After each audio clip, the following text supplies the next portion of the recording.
یہ قلعہ ملبار ساحل پر East India company کی پہلی مستقل چوکی تھی۔ نومبر 1693 میں جان بریبون کو برطانوی ایسٹ انڈیا کمپنی نے ایٹنگل بھیجا، جہاں اس نے رانی ایشور سے انچو تھنگو یعنی اس وقت اینجنگو کے نام سے جانا جاتا ہے، اس کے ریتیلے تھوک پر ایک قلعے کے لیے ایک جگہ کی گرانٹ حاصل کی۔ اس کے ساتھ ساتھ اچنگل کی کالی مرچ کی تجارت AIC نے جنوری 1696 میں تعمیر کا آغاز کیا۔ جون 1696 میں برطانوی بحری قزاقوں نے رابرٹ کلیفورڈ کے ماتحت جوشیا کیچ میں انجنگو میں بنگال پائلٹ سروس کے سلوپ گنگالی یا گنگال کو تباہ کر دیا۔ جب تعمیر جاری تھی، ڈچوں نے قلعے کی تعمیر کے خلاف رانی سے لابنگ کی، کیونکہ اس سے مالابار کے ساحل پر ان کی اپنی تجارت پر منفی اثر پڑا۔ اس نے بیربون کو عمارت بند کرنے کا حکم دیا، لیکن اس نے اس کے احکامات کو نظر انداز کر دیا۔ اس کے بعد رانی نے سامان بند کر کے انگریزوں کو بھوکا مارنے کی کوشش کی، لیکن چونکہ انہیں سمندر سے سپلائی کیا جا سکتا تھا، زمینی ناکہ بندی بے اثر ثابت ہوئی۔ اس کے بعد اس نے بریبون کے خلاف ایک مسلح فوج بھیجی، لیکن اس نے اسے شکست دے دی اور امن کا بندوبست کیا گیا۔ قلعہ 1699 میں مکمل ہوا اور کالی مرچ سوتی کپڑے کی پھلتی پھولتی تجارت تیزی سے پروان چڑھی۔ یہ قلعہ برطانیہ سے آنے والے جہازوں کے لیے پہلے سگنلنگ اسٹیشن کے طور پر مربع 78.0 m کام کرتا رہا۔ قلعہ 256 فٹ جس میں 4 گڑھ ہے، جن میں سے ہر ایک میں 8-18 پاؤنڈز بندوقیں نصب ہے۔ گڑھوں کے درمیان کی دیواروں میں 7 یا 8 بندوقیں تھیں۔ اس کے علاوہ سمندر کی طرف 18 تا 20 اور 24 پاؤنڈز بندوقوں کی بیٹری بھی تھی۔ قلعے میں 400 یورپی اور 70 تا 80 ٹاپاس کی چھاؤنی تھی۔ اصل میں انجنگو AIC کے لیے بمبئی کیسل کے بعد دوسرے نمبر پر رہا۔ 1697 میں ہونے والے حملے میں زیادہ اہمیت اٹنگل کا واقعہ تھا اور اس کے بعد اپریل 1721 میں محاصرہ ہوا۔ بیربون 1704 تک قلعے کا انچارج رہا، جس قلعے میں دفن ہونے والی اپنی بیوی کی موت کے بعد سائمن اس کی جانشین بنا۔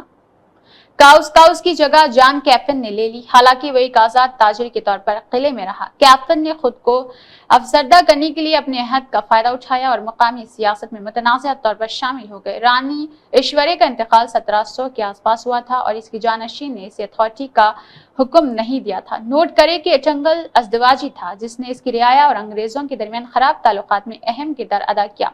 1717 تک کیپٹن ریٹائر ہو گیا تھا اور اس کی جگہ ولیم گیفورڈ نے لے لیا تھا، جو اپنے پیشرو سے زیادہ خود غرض اور تفرقہ انگیز تھا اور مقامی لوگوں کے ساتھ تعلقات مسلسل خراب تھے۔ 1721 کے اوائل میں رانی کے ساتھ تعلقات کو بہتر بنانے کی کوشش میں گیفورڈ نے اپنے سالانہ تحائف دینے کے رواج کو بحال کرنے کی کوشش پیش کی، جو کہ 7 سال قبل ختم ہو گئی تھی۔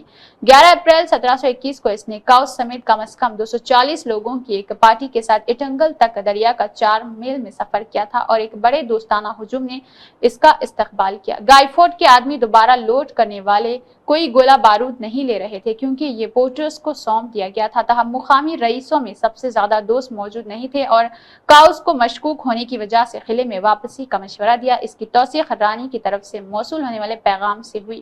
گائیفورڈ نے ان انتباہات کا کوئی نوٹس نہیں لیا اور اپنی پارٹی کو ایک چھوٹی سی دیوار میں رکھنے کی اجازت دی۔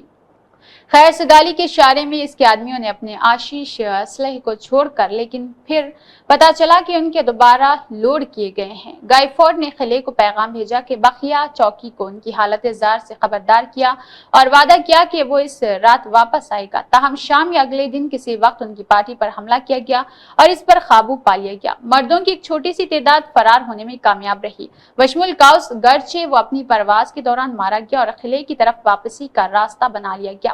گیفورڈ کی بیوی کیتھرین نیکوک، جو 25 سال کی عمر میں صرف تیسری بار بیوہ ہوئی تھی، کاؤس کی بیوی، ایک اور خاتون اور 6 بچوں کے ساتھ ایک چھوٹے سے مقامی جہاز میں فورٹ ریکارڈز کے ساتھ چینئی اس وقت مدراس فرار ہو گئے تھے۔ ابھی مالدیپ سے جانے کا حکم دے دیا گیا تھا۔ اب قلعے کا محاصرہ 35 کے بقیہ گریزن کے ساتھ کیا گیا، جن میں زیادہ تر پینشنرز اور لڑکے تھے، جن میں سے صرف 20 آتشی اسلحہ استعمال کرنے کے قابل تھے، اور قلعے کے آس پاس رہنے والے 150 کے قریب مقامی لوگ جن کے مکانات محصورین نے جلا دیے تھے، انہوں نے بھی اندر پناہ لی۔ دفاع کا انتظام بندوق بردار افسر سیموئل اونیس نے کیا تھا۔ 25 اپریل کو 2 EIC جہاز کو GC سامن اور 7 گمک کے ساتھ پہنچے۔ کوئلون اب کولم کے راجا کی طرح سے بھی ایک پیغام موصول ہوا تھا، جس میں بے گھر ہونے والے مقامی لوگوں کو پناہ گاہ کی پیشکش کی گئی تھی۔